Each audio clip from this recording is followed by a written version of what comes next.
काठमाडौँ महानगरले ठेला खोसेकी शर्मिलालाई हर्क साम्पाङले दिए 50,000।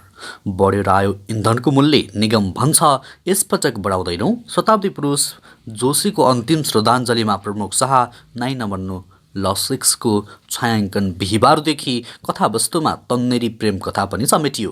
युगान्डामा इबोला भाइरस तीव्र रूपमा फैलिएपछि लकडाउनको घोषणा, महानगरले ठेला लगेपछि पीडा, हातमा स्टिल छ, श्रीमानलाई डेङ्गु कसरी बाँच्ने, समय व्यवस्थापन गर्न नसकेसम्म देश समृद्ध हुँदैन, विद्यालय शिक्षासँग उत्पादन, रोजगार र सिपमूलक तालिम जोड्ने प्रयासमा छौँ, उपप्रमुख डङ्गोलको भनाई।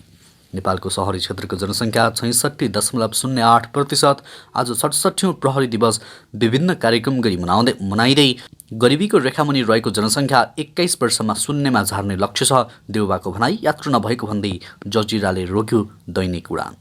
एमाले दुर्गा प्रसाईलाई किन दिएन टिकट, उनी भन्छन् मलाई घिन लागिसक्यो। प्रदीप ग्याउलीलाई प्रश्न, घनश्याम भुसाल र भीम रावललाई टिकट नदिएर कमल थापा र एकनाथ ढकाललाई किन रातो कार्पेट बिछ्याएको, र जयरानीले राष्ट्रिय कीर्तिमानसहित जितिन् 100 मिटर हर्डल्समा स्वर्ण लगायतका आज दिनभरका केही महत्त्वपूर्ण खबर अपडेटहरू आजको यस भिडियोमा।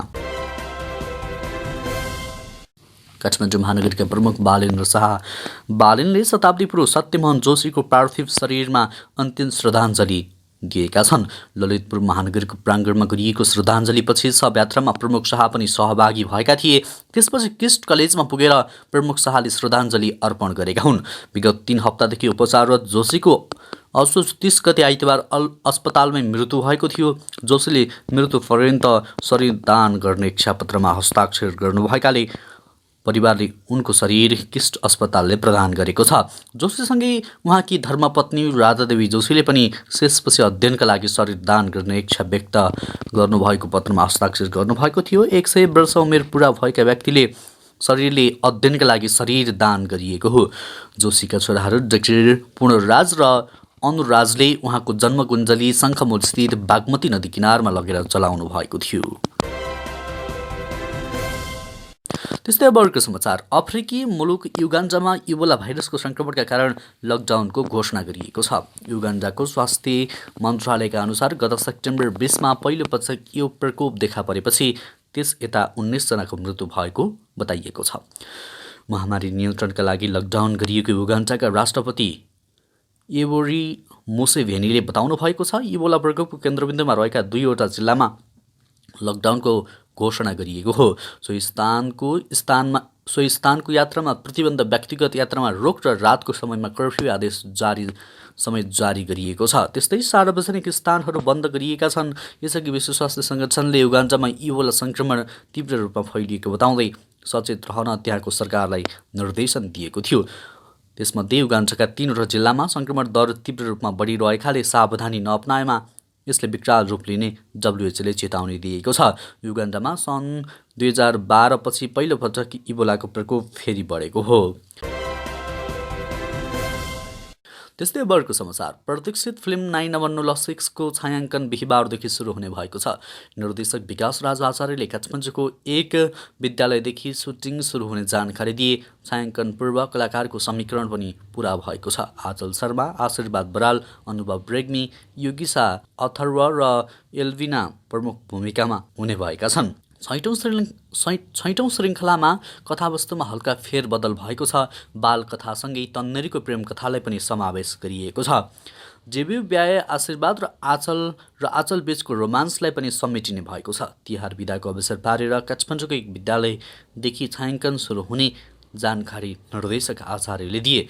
तिहार बिदामा स्कुल पनि बन्द हुने भएकाले सोही अवसरलाई छोप्न खोजेका हौँ, उनले भने। निर्देशक आचार्यसहित सामिप्य राज तिमिल सेना, अरुणदेव जोशीले पटकथा लेखनमा सहकार्य गरेका छन्। प्रदर्शन मिति निश्चित भइसके पनि निर्देशक आचार्यले आउँदो वर्ष प्रदर्शन हुन सक्ने सम्भावना रहेको बताएका छन्। त्यस्तै अब उपमेयरको प्रसङ्ग।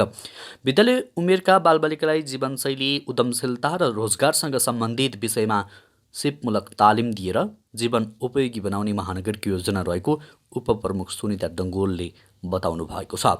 उद्यमशीलताका लागि छोटो अवधिको सिपमूलक तालिम सञ्चालन सहकार्य गर्न ग्लोकले राखेको प्रस्तावका सन्दर्भमा कुराकानी गर्दै उपप्रमुख डङ्गोलले यस्तो बताउनु भएको हो। ग्लोकल शिक्षा, उद्यमशीलता र सिपमूलक तालिमका क्षेत्रमा काम गर्ने संस्था हो। महानगरका सामुदायिक विद्यालयहरूमा विपन्न परिवारका बालबालिकाको सङ्ख्या धेरै छ। उनीहरूको आवश्यकता अन्य बालबालिकाको भन्दा फरक हुन सक्छ। अवसरमा उनीहरूको पहुँच नहुन सक्छ। उपप्रमुख डङ्गोलले भन्नुभयो, ती वर्गका बालबालिकाहरूलाई नियमित कक्षाका साथै आवश्यकतामा आधारित सिपमूलक र उद्यमशीलताका कक्षा चलाउन सकियो भने जीवनस्तर सुधारमा ठुलो सघाउ पुग्छ। त्यस्तै अब बाबुरामको प्रसङ्ग।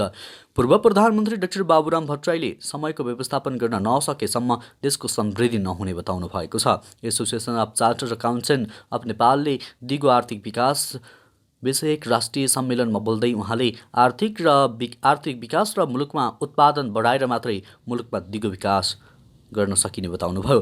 पूर्व प्रधानमन्त्री भट्टराईले एकानले गरेको दिगो आर्थिक विकास सम्बन्धी राष्ट्रिय सम्मेलनले दिगो आर्थिक विकासको भावी योजना तथा कार्यान्वयनमा सहजता आउने बताए। उनले नेपालमा सबैले आफैलाई ठग्ने अवस्थामा रहेको बताउनु भएको छ। डाक्टर भट्टराईले नेपाली काङ्ग्रेस अर्थविद डाक्टर सोडी वाग्लेलाई टिकट नभएको प्रति असन्तुष्टि पनि जनाउनु भएको छ। उहाँले देशको ठुलो लोकतान्त्रिक भन्ने पार्टी नेपाली काङ्ग्रेसले वाग्लेलाई चुनाव लड्नको लागि टिकट नदिएको भन्दै टिप्पणी समेत गर्नुभएको छ।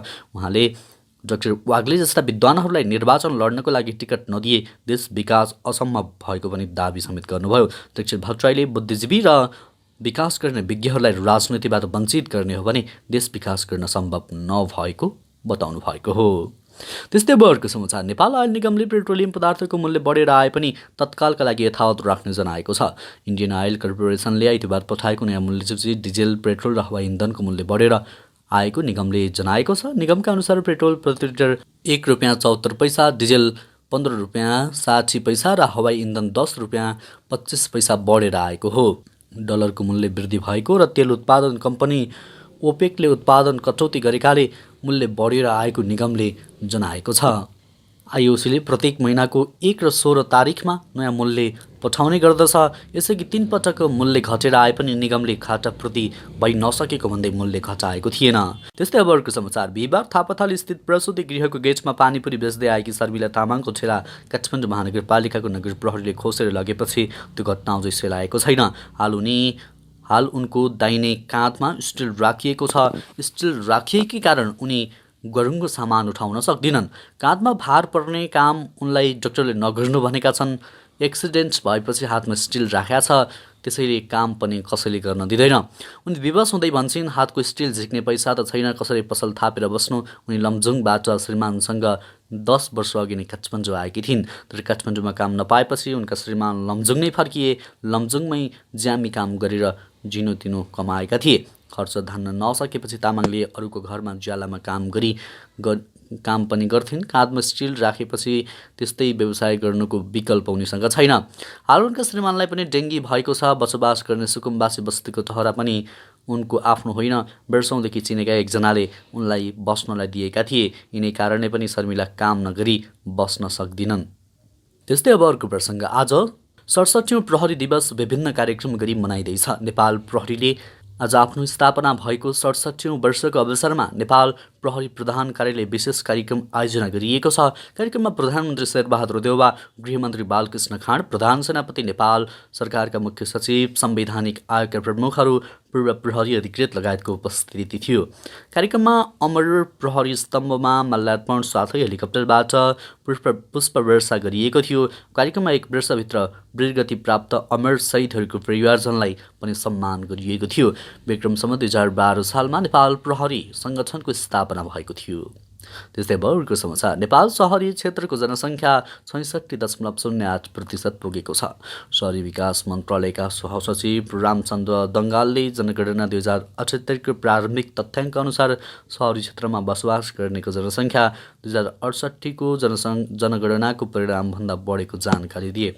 2068 सालमा सहरी क्षेत्रको जनसङ्ख्या 63.19% थियो। त्यसबेला ग्रामीण भेगको जनसङ्ख्या 36.81% थियो। संयुक्त राष्ट्रसङ्घीय मानव बसोबास कार्यक्रमले यसै महिना प्रकाशित गरेको विश्व सहरी प्रतिवेदन 2022मा उल्लेख भएअनुसार सहरीकरणको प्रक्रिया विकसित राष्ट्रमा धेरै देखिएको छ। ती क्षेत्रमा कुल जनसङ्ख्याको 79% मानिस सहरी क्षेत्रमा बस्छन्। यो क्रमले निरन्तरता पाई विकसित क्षेत्रमा सन् 2050सम्म सहरी क्षेत्रको जनसङ्ख्या 87% पुग्ने प्रक्षेपण गरिएको छ। सन् 2020देखि 25सम्म विकसित देशको जनसङ्ख्या वृद्धि दर 0.46% रहने अनुमान पनि प्रतिवेदनमा गरिएको छ। सन् 2030देखि 2035 भित्र विकसित देशमा सहरी क्षेत्रको जनसङ्ख्या 0.40% पुग्ने पनि जनाइएको छ।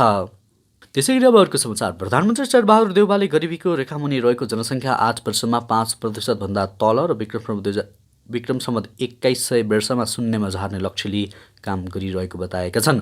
तीसौँ अन्तर्राष्ट्रिय गरिबी निवारण दिवसको अवसरमा सोमबार शुभकामना दिँदै प्रधानमन्त्री देउवाले 1983मा अति कम विकसित मुलुकबाट स्तरोन्नति हुने र 2087 भित्रै दिगो विकासका लक्ष्य प्राप्त गरी नेपालीको आय स्तरमा सुधार भई मध्यम आय स्तरमा भएको मुलुकमा रूपान्तरित हुने अपेक्षा लिएको बताएका छन्।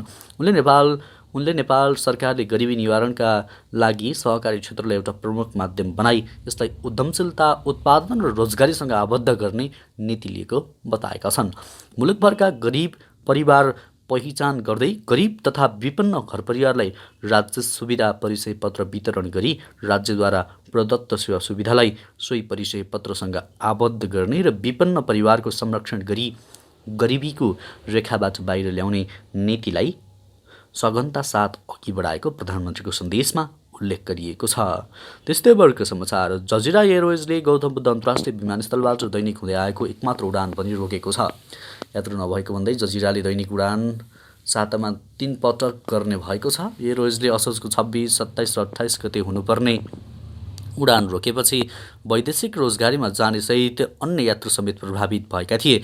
यात्रु विमानस्थलमै रातभर बसेर कुरे पनि जजिराले उडान गरेन। 3 दिनसम्म जम्मा भएका यात्रुमध्ये केही पर्यटक मात्र बोकेर शनिबार जजिराले एउटा उडान भरे गौतम बुद्ध विमानस्थलका महाप्रबन्धक गोविन्द प्रसाद दाहालले जानकारी दिए। दाहालले जजिरा एयरवेजको आधिकारिक प्रतिनिधिले जहाजको लिज सकिएको र नयाँ जहाज खरिद गर्ने प्रक्रियामा रहेको कारण नियमित उडान प्रभावित हुने जानकारी गराएको बताए।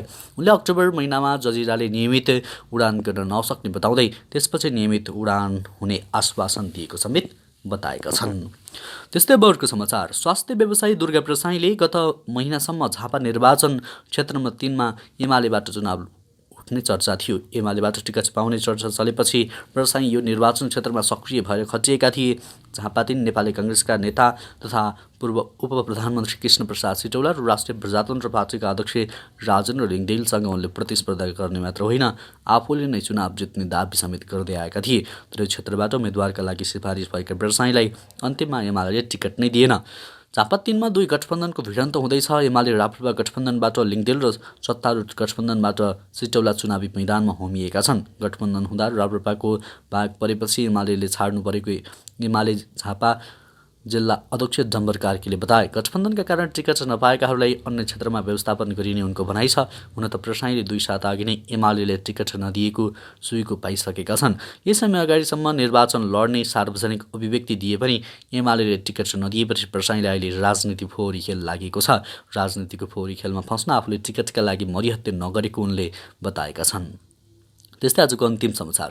9 राष्ट्रिय खेलकुद अन्तर्गत एथलेटिक्सको महिला 100 मिटर हर्डल्समा त्रिभुवन आर्मीकी जयरानी थारूले कीर्तिमानसहित स्वर्ण जितेकी छन्। उनले 15.16 सेकेन्डका साथ स्वर्ण जितिन्।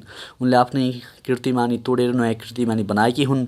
यसअघि उनले 15.20 सेकेन्डको समयका साथ स्वर्ण जितेकी थिइन्। यो प्रतिस्पर्धामा आर्मीकै निर्मला थापाले 16.25 सेकेन्डका साथ रजत र एफएफकी भगवती कुमारी थारूले 19.13 सेकेन्डका साथ काँस्य जितिन्। 110 मिटर पुरुष हर्डल्समा त्रिभुवन आर्मीका जीवन चौधरीले स्वर्ण जितेका छन्। उनले 15.03 सेकेन्डमा दौड पुरा गरे। त्यस्तै नेपाल पुलिसका चन्द्रदेव जोशीले 15.81 सेकेन्डका साथ रजत र आर्मीका रामप्रसाद थारूले 16.16 सेकेन्ड समयका साथ काँस्य जितेका छन्। हवस् त दर्शकवृन्द, यो खबर सँगसँगै अहिलेलाई केही चर्चामा रहेका महत्त्वपूर्ण खबर अपडेट यति नै। पल पलको न्युज अपडेटका लागि हामीलाई सब्सक्राइब गर्नुहोला। नमस्कार।